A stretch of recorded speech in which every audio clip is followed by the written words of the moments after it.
जागो जागो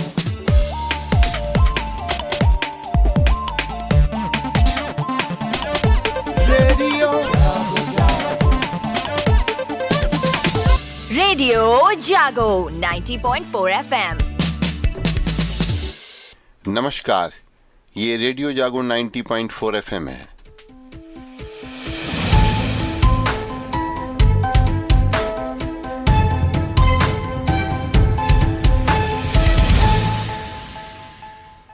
आप सभी श्रोताओं को छोटी दीपावली की अभय शंकर गौड़ की ओर से हार्दिक शुभकामनाएं। रामनगरी में कीर्ति के नए शिखर अब होंगे और आज 24 लाख दीपों के साथ अयोध्या चमकेगी। 24 लाख दिए प्रज्वलित होने के साथ ही अयोध्या की कीर्ति का सूर्य चमकेगा। राम की पैड़ी के 51 घाटों पर देर शाम तक सभी 24 लाख दीप सज्जित कर दिए गए थे।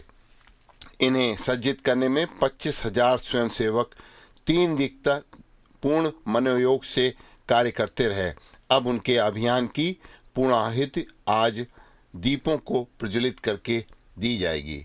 यहाँ राज्यपाल आनंदीबेन पटेल, मुख्यमंत्री योगी आदित्यनाथ व उप मुख्यमंत्री केशव प्रसाद मौर्य तथा ब्रजेश पाठक श्री राम एवं सीता के स्वरूप का अभिनंदन करेंगे तथा लंका विजय के बाद अयोध्या लौटने की स्मृति में श्री राम का राज्याभिषेक करेंगे। इस अवसर पर 40 देशों के राजदूत सहित बड़ी संख्या में धर्म एवं संस्कृति के अनुरागी संत महंत एवं विशिष्ट जन भी उपस्थित रहेंगे। वायु प्रदूषण पर चिंता जताते हुए सुप्रीम कोर्ट ने कल कहा है कि पंजाब, हरियाणा सहित पराली जलाने की घटनाओं में शामिल सभी राज्यों को कड़ी उन्होंने फटकार और चेतावनी दी है। कोर्ट ने कहा है कि राज्य कोई भी तरीका अपनाए, लेकिन पराली जलने की घटनाएं तुरंत रुकनी चाहिए।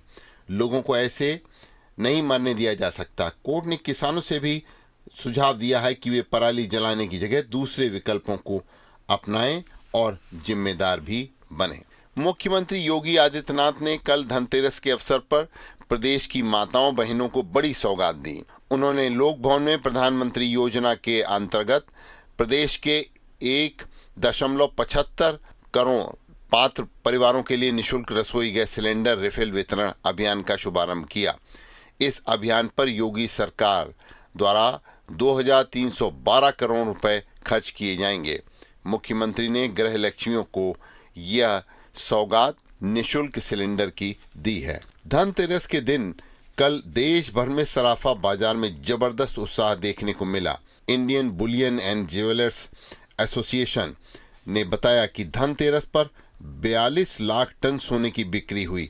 इसमें कीमतों में हालिया गिरावट की बड़ी भूमिका रही है। पिछले साल धनतेरस पर 39 टन सोना बिका था।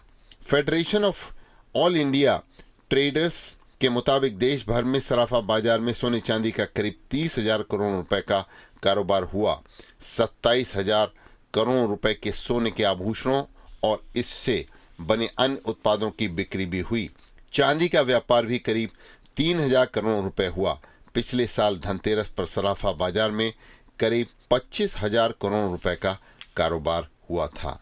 दीपावली पर सभी को अलर्ट रहने के अस्पतालों में निर्देश दिए गए हैं। स्वास्थ्य विभाग ने 5 दिवसीय दीपोत्सव के मौके पर प्रदेश भर के सरकारी अस्पतालों के लिए अलर्ट जारी किया है। प्रमुख सचिव चिकित्सा शिक्षा पार्थ सारथी सिंह शर्मा ने कल बताया कि प्रदेश के सभी मुख्य चिकित्सा अधिकारी और सीएमएस सहित अन्य अधिकारियों के साथ वर्चुअल बैठक कर उन्होंने निर्देश जारी किए हैं कि सभी अस्पतालों को आकस्मिक सेवाओं को पूरी तरीके से क्रियाशील रखा जाए।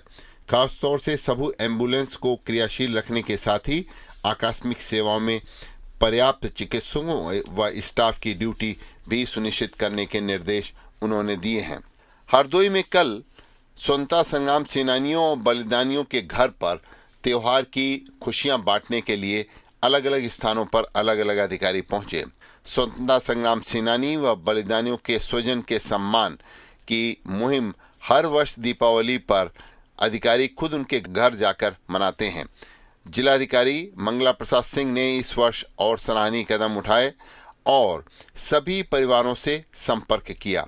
स्वतंत्रता संग्राम सेनानियों स्वर्गीय जयदेव कपूर के रेलवेगंज स्थित आवास पर पुलिस अधीक्षक केशव चंद्र गोस्वामी के साथ जिलाधिकारी पहुंचे और परिवार के साथ बैठकर कुछ उनकी यादें ताजा की।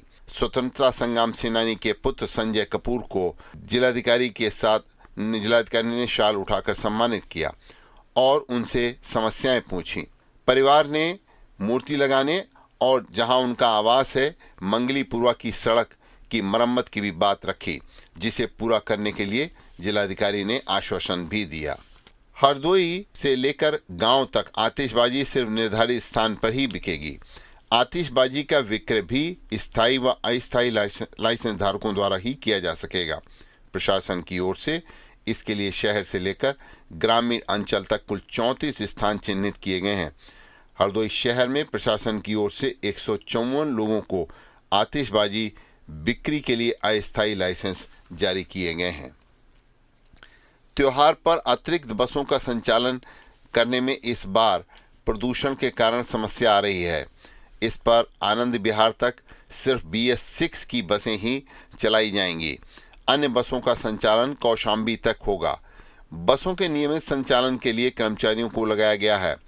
स्थानीय स्टेशन से 132 बसों का संचालन होगा। प्रतिवर्ष की भांति इस बार भी त्योहार पर 180 अतिरिक्त बसें हरदोई से दिल्ली के लिए संचालित की जाएंगी। दिल्ली में प्रदूषण के कारण BS6 के अलावा अन्य सभी बसों पर प्रतिबंध लगा दिया गया है। इस वजह से अब 68 BS6 बसों का संचालन दिल्ली के आनंद विहार बस स्टेशन तक हरदोई से किया जाएगा। वहीं 112 अतिरिक्त बसों का संचालन हरदोई से कौशाम्बी तक होगा। अन्य नियमित बसें भी कौशाम्बी तक ही संचालित की जाएंगी। इसके अलावा हरदोई के अन्य मार्गों पर भी आवश्यकतानुसार बसों के फेरे व अतिरिक्त बसों का संचालन किया जाएगा।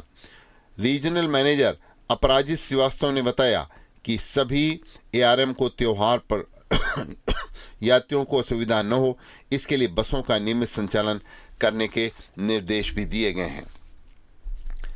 हरदोई स्टेशन अब अपने नए रूप में नजर आएगा। नक्शा भी बदला गया है और पूर्व के मॉडल में कुछ परिवर्तन भी किए गए हैं। अमृत भारत स्टेशन योजना में शामिल हरदोई का स्टेशन अब नए रूप में नजर आएगा। पहले जो प्रस्तावित नक्शा था उसमें परिवर्तन कर दिया गया है। अब नए लुक में स्टेशन का निर्माण कार्य होगा, जिसमें आधुनिक सुविधाएं उपलब्ध होंगी। योजना के शुभारंभ के दौरान हरदोई में स्थानीय स्टेशन का मॉडल रेलवे की ओर से जो जारी किया गया था, उसमें कुछ आपत्तियां लोगों ने दर्ज की थी। इसके बाद रेलवे में नक्शे को परिवर्तित कर नए मॉडल के तहत निर्माण कार्य कराया जाएगा। स्टेशन का आसान लोगों के पहुंच हो, सर्कुलेटिंग एरिया, वेटिंग हॉल, शौचालय, आवश्यकतानुसार लिफ्ट, एस्केलेटर, स्वच्छता, मुफ्त वाईफाई, स्थानीय उत्पादों के लिए बिक्री की सुविधाएं उपलब्ध होंगी, जिसका मास्टर प्लान तैयार कर लिया गया है। हरदोई ने फ्लैगशिप की योजनाओं में मंडल में प्रथम स्थान प्राप्त किया है। मुख्यमंत्री की फ्लैगशिप वाली जो योजनाएं और कार्यक्रम हैं, शासन ने उनकी रैंकिंग जारी की है। अक्टूबर तक की प्रगति स्थिति पर रैंकिंग में लखनऊ मंडल में हरदोई प्रथम स्थान पर रहा है। प्रदेश की रैंकिंग में हरदोई को 15वां स्थान मिला है। जिलाधिकारी मंगला प्रसाद सिंह ने बताया कि जो रैंकिंग जारी की गई है, उसमें अक्टूबर में विभागों की ओर से जो प्रगति की गई, उसमें उसकी पूर्ति में लखनऊ मंडल में हरदोई को पहला स्थान प्राप्त हुआ है। दीपावली पर CSN कॉलेज परिसर में पटाखों का बाजार लगाया गया है। प्रशासन की ओर से दुकानों को सुरक्षा के इंतजाम रखने के लिए निर्देश दिए गए हैं। प्रशासन की ओर से 3 दिन के अस्थायी लाइसेंस जारी कर कॉलेज परिसर में पटाखों की दुकानें लगवाई गई हैं। प्रदूषण नियंत्रण के मानकों के चलते आतिशबाजी में गोला, मिर्ची, अनार, महताब, कई रंगों के साथ ही आसमान में कई रंग बिरंगी रोशनी बिखेरने वाले रॉकेट इत्यादि की भी धूम रहेगी। हस्त नक्षत्र व शुक्रवार होने से धनतेरस का कल महत्व बढ़ गया। लोगों ने शुभ मुहूर्त में अपनी पसंद की सामग्री खरीदारी की। लोगों ने गणेश लक्ष्मी की मूर्तियां, दिया, झाड़ू, खील खिलौने के साथ ही सोना, गहना, वाहन, कपड़े, मोबाइल और पूजन सामग्री की भी जमकर खरीदारी की। खरीदारों की आमद से बाजार गुलजार है। व्यापारियों के मुताबिक करीब 10 करोड़ का कारोबार कल हुआ।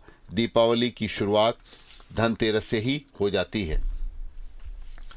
दीपावली का उत्सव मनाने के साथ साथ बेजुबान जानवरों की सुरक्षा का ध्यान भी सभी को रखने के लिए रेडियो जागो आपसे अपील करता है।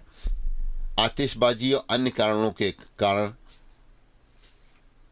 कई जानवर घायल होते हैं और कुत्ते इस अवसर पर पटाखों की आवाज़ों से ज़्यादा भयभीत होते हैं। आप सबके लिए अपील की जाती है कि एक पशु प्रेमी के रूप में आप उन जानवरों के प्रति गहरी सहानुभूति महसूस करें जो दीपावली जैसे त्यौहार के दौरान परेशानी का अनुभव करते हैं। हमें भव्यता और उत्साह के साथ ही करुणा का भाव भी इस दीपावली के त्यौहार पर रखना चाहिए। हमें यह सुनिश्चित करना चाहिए कि हमारे उत्सव से अनजाने में उन जीवों को कोई नुकसान न पहुंचे जो बोल नहीं सकते। रेडियो जागो 90.4 FM से अभी आप सुन रहे थे अभय शंकर गौड़ से आज की हलचल। आप खुश रहें, स्वस्थ रहें, आपके सुखमय जीवन की हम कामना करते हैं। आइए सुनते हैं रेडियो जागो 90.4 FM से संगीतमय दूसरे कार्यक्रम।